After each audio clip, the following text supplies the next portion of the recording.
जिजाऊ साहेबांच्या टायमाला जेव्हा शिवाजी महाराजांच्या टायमाला जिजाऊ साहेबांना दिवस गेले ना, आपल्या बायकांसारखे डोळे होत नाही तर जिजाऊ साहेबांना. गडकरींचे पत्नी म्हणले, आई साहेब आम्हाला माहिती आहे असल्या अवस्थेमध्ये काही खावं वाटतं, काही घ्यावं वाटतं, काही लिहावं वाटतं, काही. जिजाऊ साहेब म्हणले, खबरदार पुन्हा असलं विचारलं तर मला असले खाण्यापिण्याचे मेन्यूपल कसे डोळे होत नाहीत. आई साहेब नेमकी तुम्हाला कसले डोळे होतात हो? जिजाऊ साहेबांचे डोळे आहे सांगितले तर महिला मंडळाला कान उघडून आहे का? माझ्या जिजाऊ साहेब सांगतात, मला वाटतं मान ठोकावी, युद्धाचे कपडे परिधान करावेत, म्यानमारतून तलवार काढावी, जिराटोप डोक्यावर धारण करावा, घोड्याला टाच मारावी, डोंगर दऱ्यात घोडा फेकावा, दिवसा ढवळ्या माझ्या माता भगिनींचा इज्जतीवर हात घालणाऱ्या मुसलमानांच्या मनात धडा वेगळे करून त्यांचे शिर तुळजाभवानीच्या नंतर शिवाय देवीच्या चरणी समर्पित करावेत. असले डोळे माझ्या त्या जिजाऊ साहेबांना म्हणून त्या माऊलीच्या कुशीतून राजा छत्रपती शिवबा जन्माला आला. आठवणा पूर्वीच्या महिला तुम्ही.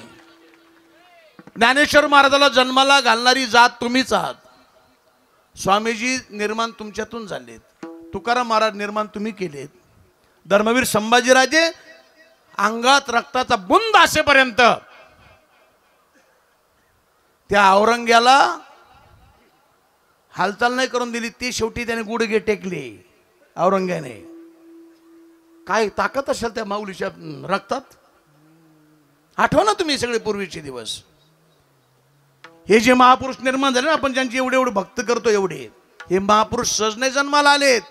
त्यांच्या आई वडिलांचं कैक वर्षाचं पुण्य, कैक जन्माचं पुण्य म्हणून ती जन्माला आलेली आहेत. आपण खुशाल तुम्ही रडताय. दादा मला वेळ पूर्ण, मी जाऊ दे तिकडे जात नाही. स्त्रीचा तो केला त्याच्यावर बोलणं चाललंय आपलं. रस्त्यात आलेल्या दृष्टांत ते सांगतो. आता ऐकलं तुम्ही, पण आता आला म्हणून सांगतो. एका राजाला सारख्या पोरी व्हायच्या. 2 झाल्या, 5 झाल्या, 7 झाल्या, 11 झाल्या, 14 पोरी झाल्या. राजा वैतागला. राजा म्हणे, आता जर 15वी पोरगी झाली राणी खलास करतो, पोरगी मारून टाकतो. राजाचं नशीब असलं बेकार, 15वी पण पोरगीच झाली. राणीला कळलं, राणी रडायला लागली. जिने बाळंतपण केलं ना, तिला काय म्हणतात तुमच्याकडे, दाईन दाशेस्वीन काय म्हणतात, दाईन. तिने तोंड दाबलं, राणी सरकार रडू नका. का बरं? तुम्ही दोघे नाही, तिसरा मृत्यू माझा आहे. आजपर्यंत जेवढ्या जेवढ्या मुली जन्माला आल्या सगळी बाळंतपण मी केलेली आहेत. राजा मला शिल्लक नाही ठेवणार. एक काम करू आपण, आपलं मरण तर निश्चित आहे, मला युक्ती सुचली, फक्त आज्ञा करा. राणीने विचार केला, मरणार तर होता पण काय करते पाहावे तरी, जा तुला काय करायचं का. तिथं अशी बाहेर पडली आणि तिने सगळीकडे आरडाओरडा केला. राजाला मुलगा झाला, राजाला मुलगा झाला. राजा झाली होती मुलगी, सगळीकडे आरडाओरडा केला, मुलगा झाला, मुलगा झाला, मुलगा झाला. वाऱ्यासारखी बातमी सगळीकडे पसरली. राजाच्या कानावर बातमी गेली. राजाला इतका आनंद झाला, कारण की वयाच्या 62व्या वर्षी मुलगा झाला. आनंद होणं साहजिक आहे ना. काही काहीचं लग्न झालं, दुसऱ्या वर्षी त्याला पोरग झालं, ती 3-3 पुढे आणते. कारण काय झालं, महाराज चिक्की दान, बिस्किट दान, उंदराचं औषध दान, 100 कोटी दान, 50 खोके दान, जे सापडल ते दान. 3 दिवस दान धर्म. तिसऱ्या दिवशी राजा नटला, बर्जरीत वस्त्र घातले, राज दरबारातून राजमहालाकडे राजा निघाला. रस्त्यात दासीने आलो. राज्य सरकार कुठं निघाल? कुठं म्हणजे काय, मुलगा झाला मग तुम्ही तिकडे जाऊ शकत नाही. का बरं? तुम्हाला मुलगा झाला खरा, पण जेव्हा बाळंतपण सुरू होतं मी एकटी तिथे होते. तिथे एक आकाशवाणी झाली. त्या आकाशवाणीने एक चेतावणी दिली की या बाळाच्या बापाने किमान 12 वर्ष चुकून सुद्धा जर बाळाचं तोंड पाहिलं, तोंड पाहता मुलगा मरून जाईल. राजाला घाम फुटला हिवाळ्यात. राजाने विचार केला, एक तर म्हणजे 14 पोरींच्या पटर जन्माला पण शानी माणसं डगमगत नाहीत. दाशीला जवळ बोलवलं. मुलगा आहे ना? होय मुलगा आहे. 12 काय 15 वर्ष त्याचं तोंड पण मुलगा आहे ना? होय मुलगा आहे. दाशीला इतका आनंद झाला. 15 वर्ष म्हटल्यावर दाशीने विचार केला, तर 3 पंचवार्षिक आपल्या पदाला धोका नाही. राणी सरकार 15 वर्ष तुमच्या केसाला कोणी धक्का लावू शकत नाही. राजा मागे फिरला. राजाने राज्याचं डायरेक्ट डिवायडेशन केलं. जसं आपण मागे आंध्रातून तेलंगणा काढला, MP मधून छत्तीसगड काढला, UP मधून उत्तराखंड उत्तरांचल काढला, तसं राज्याच्या 2 राज्य केलेत. जे रेडीमेड राज्य होतं राणीच्या ताब्यात दिलं. नवीन राज्यात ऑफिसेस उभे करता करता 12, 13, 14 वर्ष उठून गेले. तोपर्यंत त्या मुलीवर, मुलगा रूपी मुलीवर सगळे संस्कार मुलाची बिंबवले गेले. शिकार शिकवली गेली, राजनीती शिकवली गेली, वेदाचा अभ्यास, शास्त्राचा, पुराणांचा, सगळ्या गोष्टींचं शिक्षण तिला दिलं गेलं. आता ती मुलगी बरोबर 15 वर्षाची झाली. राजाने विचार केला, आपल्या मुलाचा तोंड नवरदेवाच्या वेशात बघायचं. शेजारच्या राजाला मुलगी होती, मागणी घातली, देणं घेणं ठरलं. राजाकडचं लग्न. असेच मोठमोठे मंडप दिले गेले, वेगवेगळे मंडप, वेगवेगळ्या पत्रिकाच्या, आपल्या लॉंग फॉर्मच्या वेगळ्या, शॉर्ट फॉर्मच्या वेगळी, हिंदीत वेगळ्या, मराठीत वेगळ्या, त्यांच्या भाषेत, फ्रेंड सर्कलसाठी, पुढाऱ्यांसाठी वेगळं, साधू संतांसाठी वेगळं, वेगवेगळ्या पत्रिका बनवतात. सगळ्या वाजंत्र बोला, ढोलले जिम तरफ बँजो पार्टी सनेवादन सगळ्यांना निमंत्रण दिले. सगळे आचार्य बोलले, मालवणी पद्धतीचा वेगळा, गुजराती थाली वेगळी, साऊथ इंडियन थाली वेगळी, महाराष्ट्रीयन पद्धतीचा भेलपुरीवाले, पाणीपुरीवाले, नॉन व्हेजवाले, व्हेजवाले, ज्यांना कांदा लसूण चालत त्यांचा सेपरेट मंडप लांब बाजूला. जुन्नर आंबेगावच्या मासवड्या वेगळ्या, शिंगोळ्या वेगळ्या, आण्याची आमटी वेगळी, खानदेशातले मांडे वेगळे, विदर्भातली डाळबट्टी वेगळी, तुमच्या इकडचं भरलेलं वांग वेगळं, वरण वेगळं, जे पाहिजे ते सगळे आचार्य उपस्थित ठेवलेत. सगळे पक्ष बोलवलेत. राष्ट्रवादी काँग्रेस बोलवलं, भाजप बोलवलं, सेना बोलवलं, मनसे नव्हत्या मनसेवाल्यांना बोलवलं, ते गुणरत्न सदावरती त्याला बोलवलं. हे काय गप्प सतत नाही, ती येड आहे कशा नाही तेही कळत नाही. त्याला बोलवलं, मनसेवाल्यांना बोलवलं, रामदास भाऊ बोलवले, आठवले. रामदास भाऊ म्हणजे भाग्यवान माणूस. बिन निवडणूक लढता एकही रुपया खर्च न करता केंद्रात मंत्री होते. काहीतरी मागच्या जन्मातलं पुण्य असेल त्या माणसाचं. केजरीवालांना बोलवलं, युपीतली माजी मुख्यमंत्री मायावती तिला बोलवलं, ते पश्चिम बंगालची काय ते पाहिजे ममता, तिचं नाव ममता, तिला अजिबात नमवतो नाही ती ममता, तिला बोलवलं. चुकून 2-4 यादव देवाच्या काळातली राहिली. आता ती 2-4च राहिली आता युपी मध्ये, एमपी मध्ये, आपल्या युपी मध्ये आणि बिहार मध्ये. अखिलेश, नितीश, लालू तर म्हणायचं जब तक रहेगा समोसे में आलू तब तक रहेगा बिहार में लालू. ते नेमकं चारा घोटाळ्यात सापडलं, हिवाळ्यात सापडलं. एकच ब्लँकेट पांघरायला दिलं, ते रात्रभर झोपलं ना असं पांघरून बसलं. त्याने दुसऱ्या दिवशी कोर्टाला लेटर, जज साहब बहुत ठंडी बच्चे को इंतजाम कीजिए. कोर्टाने मस्त जजमेंट दिलं, बहुत हरा हरा चारा खाया, थोडा ठंडा ठंडा भी सहलो, ठंडा ठंडा कुलकुल. सगळ्यांना निमंत्रण दिले गेले. सगळे साधू संत बोलवलेत, मोरारी बापू, आसाराम बापू, संत भैयू महाराज, श्री श्री रविशंकरजी, सुदंश महाराज, जय गुरुदेव, अम्मा भगवान, निर्मल बाबा, निर्मला देवी, राधेमा, राम रहीम, रामपाल, बागेश्वर धाम, देवकीनंदन ठाकूर, अनिरुद्धाचार्य महाराज, प्रेमानंद बाबा, वारकरी संप्रदायातून बाबा महाराज, वैकुंठवासी बाबा महाराज सातारकर बोलवलेत, ढोक महाराज बोलवलेत, डॉक्टर नामदेव शास्त्री बोलवलेत. हे सगळे गडावाले, सगळे गडकरी बोलवलेत. आपल्या बाबांसकट तुमच्या सप्त्याची सांगड व्याशी तुम्ही बरोबर घातली. सुरुवात बी लक्ष्मणानेच केली, सांगता बी लक्ष्मणाकडेच ठेवली, म्हणजे मधलं रामायण व्यवस्थित होईल.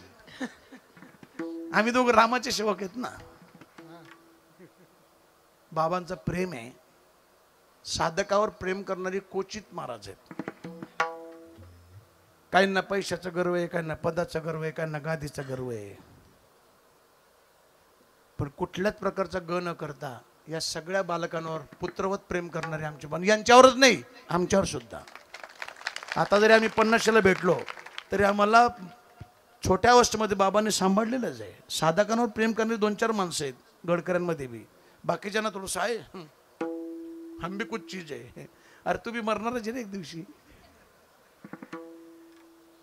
असे गेल्यावर, आईबाप गेल्यावर जसं वाईट वाटावं माणसाला, तसं गुरु गेल्यावर वाईट वाटावं. ही सगळी गुरुस्थानी मंडळी आहेत आम्हाला.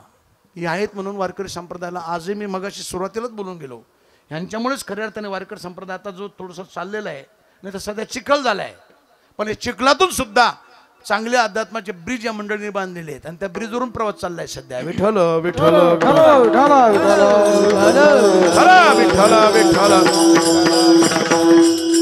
विठ्ठल विठ्ठल. सगळ्यांना बोलवलं. निवृत्तीबाई इंदुरीकर बोलवलं. इंदुरीकर म्हणजे आमच्यातला शरद पवार. पवार साहेबांची एखादी सभा फेल ठरवू, इंदुरीकरचं कीर्तन त्याला ओढ्यात उभं करा, तालाची गरज नाही, स्वर झालं त्याचं कीर्तन. सगळ्यात मोठा माणूस आमच्यातला तो. सगळ्यांना निमंत्रण दिले, सगळे हजर राहिले. ज्याला जो ब्रँड पाहिजे तो ब्रँड बोलवला. विस्कीवाल्याला विस्की, रमवाल्याला रम, मॅकडॉलवाल्याला मॅकडॉल, ओशीवाल्याला ओशी. ओळख तुम्ही म्हणा महाराजाला एवढी नावं कशी काय माहीत. आम्हाला पाठ करावे लागतात. 350 ब्रँड आहेत म्हणतात. मी 4-5 पाठ केले सांगण्यापुरते आपले. नाही लोक म्हणतील महाराज एवढे नाव, म्हणजे महाराज जरा ऐसा कुछ नाही भैया, नहीं तो हम कब के गुजर गए होते. ज्याला कोणती बी चालते त्याच्यासाठी 200 फुटर 2 लिटरचं सरमाडीचं बॅरल बनवलं. काही काही नुसते असे करायचे. काही पडले, काहींचे हात मोडले, काहींचे पाय मोडले, काहींचे कपडे फाटले, काहींचे कपडे ओले झाले, काही गटारीत पडले. काहींच्या वरून उलट्या, काहींच्या खालून उलट्या, सगळ्या गावात घाणवास. 2 दिवसावर लग्न आलं आणि त्या मुलीच्या लक्षात आलं. कोणत्या? नवरदेव मुलीच्या लक्षात आलं, आज न उद्या पितल उघड पडेल. मी मुलगी आहे, सत्य माझा बाप पचवू शकत नाही. बापाला कळल्यावर आम्हा तिघींना मारून टाकेल. बाप जिवंत राहणार नाही, राज्य नीट चालणार नाही. झाकली मोठ 1.25 लाखाची. मी जर एकटी गायब झाले, या दोघींची प्राण वाचतील. बाप जिवंत राहील, राज्य सुरळीत चालेल. शिकारीचे कपडे परिधान केलेत, घोड्याला टाच मारली. आत्महत्या करण्यासाठी शिकारीच्या निमित्ताने ती मुलगी अरण्यात निघून गेली. इतकं दैव तिचं चांगलं. ज्या रस्त्याने ती निघाली त्या रस्त्याने माझे संत ज्ञानेश्वर माऊली आणि संत नामदेव महाराज पायी तीर्थयात्रा करीत होते. त्यांच्या भजनाचा नाद तिच्या कानावर पडला. नारायण नारायण श्रीमन नारायण नारायण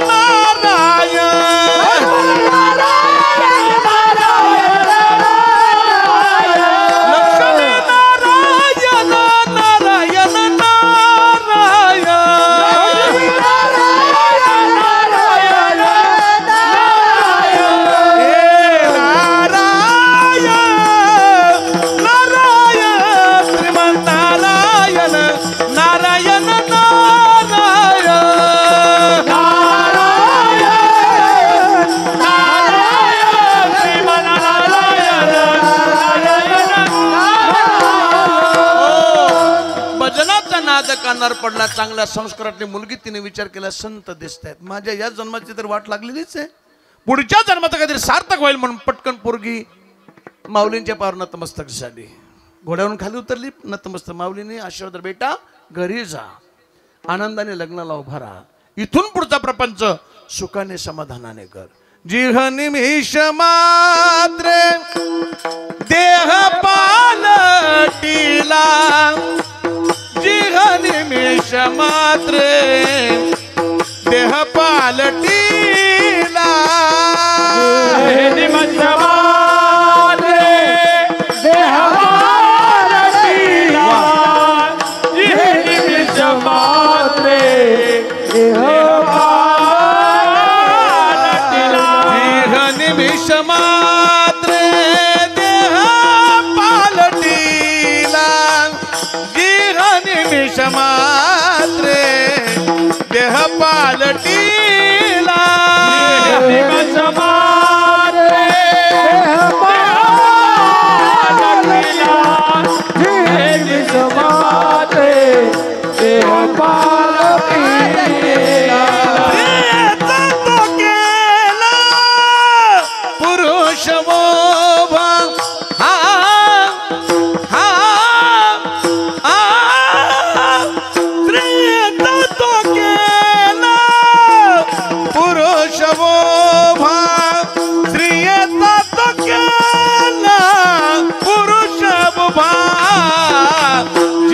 निमिष मात्रे देह पालटिला, जिह निमिष मात्रे देह पालटिला, जिह निमिष मात्रे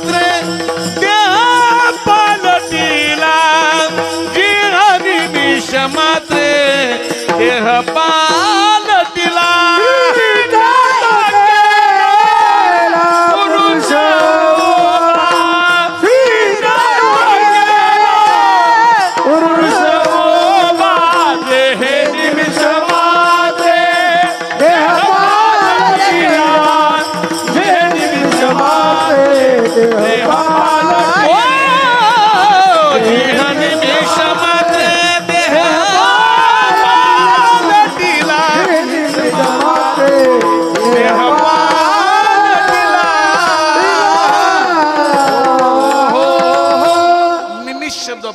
निमिष म्हणजे पापणी एकमेकांना आदळताना वर जाते त्या क्षणाला निमिष, तेवढ्याच वेळात त्याला निमिष म्हणतात. स्त्रियेचा तो केला पुरुष उभा, स्त्रियेचा तो केला पुरुष उभा, हमें तुमसे अपना नहीं है। बाबा बैठे सामने नहीं तो बहुत आते गाने, ये हम नहीं जानते मगर जी नहीं सकते तुम्हारे बिना। स्त्रीचा तो केला पुरुष, अजून देवाला शक्य नाही झाल्या ह्या गोष्टी। महाराज आम्हाला माहिती आहे तुमच्या संतांनी एखाद्या मानवाच्या जीवनात बदल केला का? मी मगाशीच सांगितलं, वाल्या कोळ्या इतकं पाप कोणीच नाही केलं। 7 रांजण भरले तेवढे ब्राह्मण मारलेत। ब्राह्मण काका 7 रांजण भरले होते एवढे ब्राह्मण मारलेत। रांजण केवढे होते माहिती आहे का तुम्हाला? बरं दगड केवढा टाकायचा? मोहरी एवढा, तेवढा नाही मोहरी एवढा। रांजण केवढे होते माहिती आहे तुम्हाला? ऐकून घ्या, 3 माणसं दिवसभर काम करत होती तेव्हा एक रांजण साफ केला जातो, असले 7 रांजण। किती पाप असेल बघा। आमच्या संतांच्या लक्षात आलं, नारद महर्षींची भेट झाली, मस्तकावर हात ठेवला, परिणाम कोळीयाची कीर्ती वाढली गहन, कोळीयाची कीर्ती वाढली गहन, कोळीयाची कीर्ती वाढली गहन, कोळीयाची कीर्ती वाढली गहन। गेले रामायण रामाधी, गेले रामायण नामाधी, कोळीयाची कीर्ती। प्रभू रामचंद्र जन्माला येण्याच्या 12,000 वर्ष अगोदर रामायण तयार झालं। त्यानंतर प्रभू रामचंद्रांचा जन्म 12,000 वर्षांनी झाला। शिवाय देव असूनही देवाला मनाने वागता नाही आलं। जसं वाल्मिक ऋषींनी लिहिलं तसंच देवाला वागवलं। त्याचं उत्तर नामदेव महाराज देतात, बोलिला वाल्मिक तैसेची करीन, वर्तोने दावीन नामा म्हणे। पण तू पिढी एवढा पापी असणारा वाल्या कोळी, त्याने 100 कोटी श्लोकात रामायण लिहिलं। मी देवाला रोज नैवेद्य दाखवतो, देव माझ्याशी गप्पा मारतो, देवाला आंघोळ मी घालतो। मला देवाने अंधारात ठेवले म्हणून राग नामदेव महाराजांना आला। डायरेक्ट देवळात गेले, सांगले देवा तुझ्यासारखा धोकेबाज मी अजून नाही पाहिला। वरून गोड बोलतो, खाली पाय थांबलो नाही रे देवा, गप्पा माझ्याशी मारतोस, नैवेद्य माझा खातो, देवा तुला आंघोळ मी। हे देवा तुझ्या अंगावर कोणते कपडे शोभून दिसतात ही कॉम्बिनेशन फक्त मला कळते। एवढे जवळचे संबंध असून सुद्धा तुम्हाला अंधारात ठेवलंय। पण मी आता गप्प नाही बरं, मी सुद्धा तुझे 100 कोट्या बंगले लिहिल्याशिवाय म्हणा, 100 कोटी तुझे करीना भंग। तेवढ्याच देवाने तुमचा म्हणे पांडुरंग ऐक नाम्या नामदेवा, वेळागत करू नकोस बाबा। ज्यावेळेस वाल्या कोळीने रामायण लिहिलं त्यावेळेस आयुष्य मर्यादा खूप होती। त्यावेळी होती आयुष्याची वृद्धी, आताची अवधी थोडी असे। आणि खरोखर पाहत मी पूर्वी मानव जातीला कमीत कमी 1,00,000 वर्षाचं आयुष्य होतं। 1,00,000 वर्ष माणसं जगायची पूर्वी। प्रत्येक युगात एक शून्याने आयुष्य कमत चालले। कृतयुगात 1,00,000 वर्ष, त्रेतायुगाला 1 शून्य गेला 10,000 वर्ष, द्वापारयुगाला परत शून्य गेला 1,000 वर्ष। आता कलियुगाला अल्पायुष्य मानवी देह, शतगणिले ते अर्धरात्र खाय, मध्य बालत्व पीडा रोग क्षय, काय भजनासी उरले ते पाहेगा।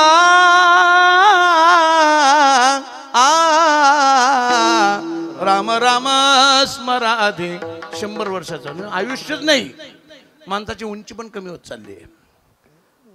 कृतयुगात 28 फुटाची माणसं होती, त्रेतायुगात 14, द्वापारयुगात 7 फुटाची। आता तुम्ही महाराज मी 5 फूट 9 इंच आहे, आता इंचावर नको मोजू, हाताने मोज, 3.5 हात भरते। औट हात का मानवत्य अल्लाह ने तुझा दिया, खाया पिया सुख से सोया, नाहक जमाना खोया। 3.5 हाताचा नरदे आहे। नामदेव कसं शक्य? देव नामदेव म्हणून देवा मला बाकीचं माहित नाही, तुला माझा स्वभाव माहिती। जर माझ्या त्याने 100 कोटी अभंग पूर्ण झाले नाही, मी माझी जीभ कापणार, तुम्हाला पुढे ठेवणार। नाम म्हणे जरी न होता संपूर्ण, नाम म्हणे जरी न होता संपूर्ण, नाम म्हणे जरी न होता संपूर्ण, नाम म्हणे जरी न होता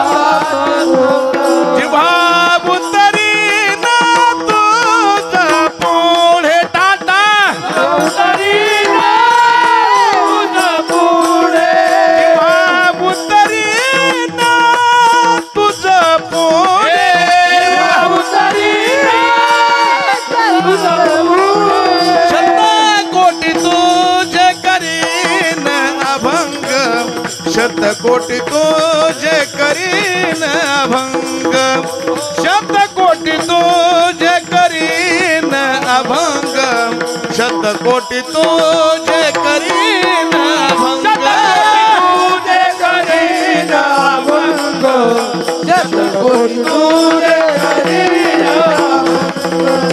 हो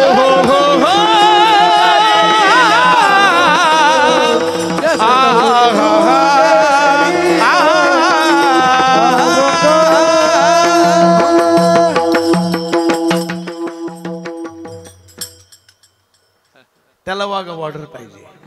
ते चुकतं म्हणजे मुद्दा म्हणून चुकतंय ते. वाघा बॉर्डर तुम्ही गेले नाही तर जाऊन या. बाबांना जाऊन आणलं का नाही कधी तुम्ही? आता तुम्ही अयोध्येला घेऊन चाललेत ना वाटतं सगळ्यांना. अमृतसरला वाघा बॉर्डरला नाही, वैष्णोदेवी तिकडे नाही. लुकडा जरी माणूस असला आणि त्या वाघा बॉर्डरला गेला आणि जर परेड पाहिली, लढाव वाटतंय माणसाला, लढाव वाटतंय. ते वातावरण आणि त्या परेडच्या आधी हे देशभक्ती सगळी गाणी लावली जातात. सबसे पहले तू है, तेरे बाद और एक नाम है, तू मेरा आवाज था तो ही मेरा अंजाम है, अंजाम है. हम जिएंगे और मरेंगे, हे वतन तेरे लिए दिल दिया है, जान भी देंगे, हे वतन तेरे लिए दिल दिया है, जान भी देंगे, हे वतन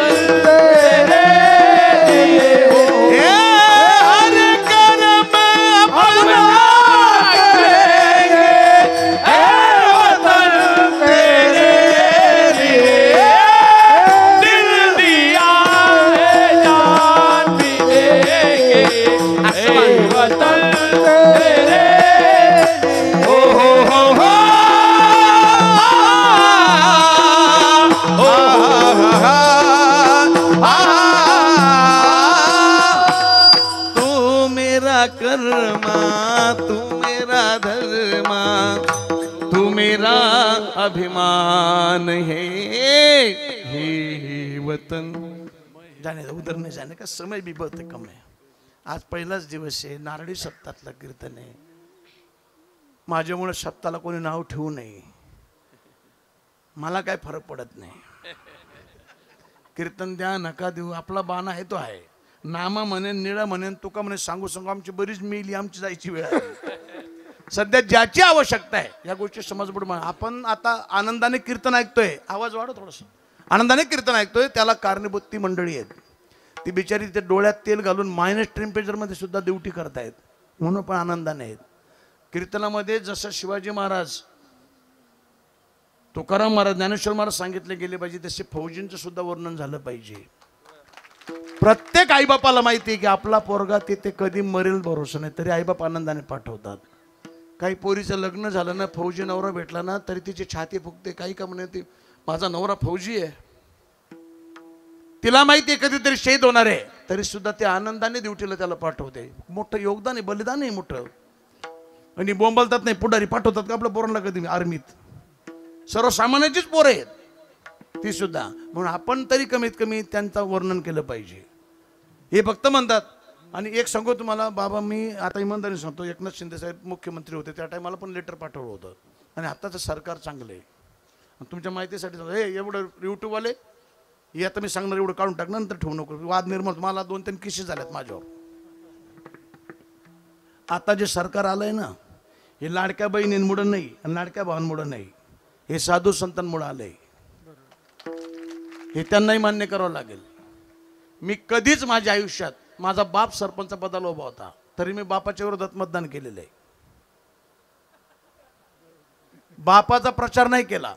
पण यावेळेस मी हिंदुत्व म्हणून हिंदुत्वाचा प्रचार केला. माझ्याकडे कोकण होतं, कोकण.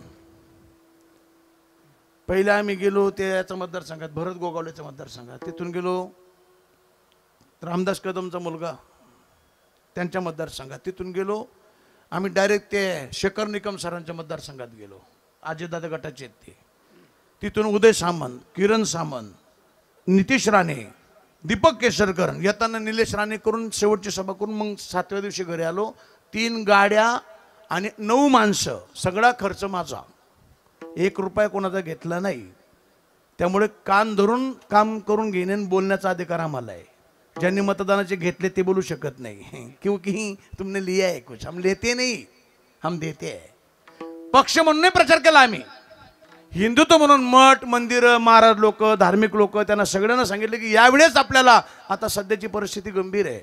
तुमच्या माहितीसाठी सांगतो, 1.5 लाख मुली महाराष्ट्रातून सध्या गायब आहेत. 1.5 लाख. आपण डोळे झाकलेले आहेत. या सगळ्या गोष्टी आता काल परवा दिवशी सुद्धा शिंदे साहेबांकडे आमची मंडळी गेली होती. ते म्हणजे वारकऱ्यांच्या केसाला धक्का लागू देत नाही, घाबरू नका तुम्ही. या सगळ्या गोष्टी आता सरकारला करावं लागणार आहेत आणि करणार आहेत ती मंडळी. विठ्ठल विठ्ठल विठ्ठल विठ्ठल. पण एक आहे, आजही मी थोडंसं स्थिर झालं ना की मी एक लेटर लिहिणार आहे. कमीत कमी ज्या तालुक्यातला, ज्या गावातला, ज्या जिल्ह्यातला जवान शहीद झालाय, त्या जिल्ह्याच्या पालकमंत्र्याने, स्थानिक आमदाराने त्यांच्या अंत्यविधीला उपस्थित राहणं बंधनकारक असलं पाहिजे. असा कायदा झाला पाहिजे. एखाद्या मंत्र्याकडे सत्यनारायणची पूजा असली का सगळे 4-4 दिवस जाऊन तिथं हजेरी लावतात, पण एखाद्या जवानाच्या मैतीला, अंत्यविधीला त्यांना जायला जमत नाही. हे शोकांतिक आहे. अरे तेच म्हणून तुम्ही तुमच्या गाड्या व्यवस्थित चालल्यात, मग त्यांच्यामुळे चाललेले आहेत. विठ्ठल विठ्ठल विठ्ठल. नामदेव एकदम बरं, देवा जीप कापणार. देव घाबरलं. देवाने सरस्वती मातेची मदत घेतली. सारजेशी सांगे हरी भीमा तिरी जाऊनी बैस जिभेवरी नामयाच्या. नामदेव महाराजांच्या जिभेवर जाऊन बसत त्यांनी जे कार्य हाती घेतले तेवढं कार्य सिद्धीश नाही. जसे आपल्या ज्ञा भगवान. सुंदर नियोजन झालं. अभंगलेला सुरुवात झाली. बरीच अभंगलन झाली. देवाच्या लक्षात आलं पूर्ण होणार नाही, देवाने मदत केली. माझ्या पांडुरंगाने बरीच अभंग नामदेव महाराजांच्या गाथ्यातली स्वतः लिहिलेली आहेत. पुन्हा विचार केला आपण दोघांनी प्रयत्न केले तरी 100 कोटी होणार नाही. मग नामदेव महाराजांच्या कुटुंबात जेवढी लोक होती त्या सगळ्यांना बुद्धी दिली. सगळ्यांनी लेखण्या उचलल्या. त्यांच्या कुटुंबात एकूण 14 लोक होती. कोणती कोणती ऐकायची तुम्हाला? राजा ये कोणा ये दोघे सासू सुना, दामा नामा दाना बापले ग, दामा नामा दाना बापले ग.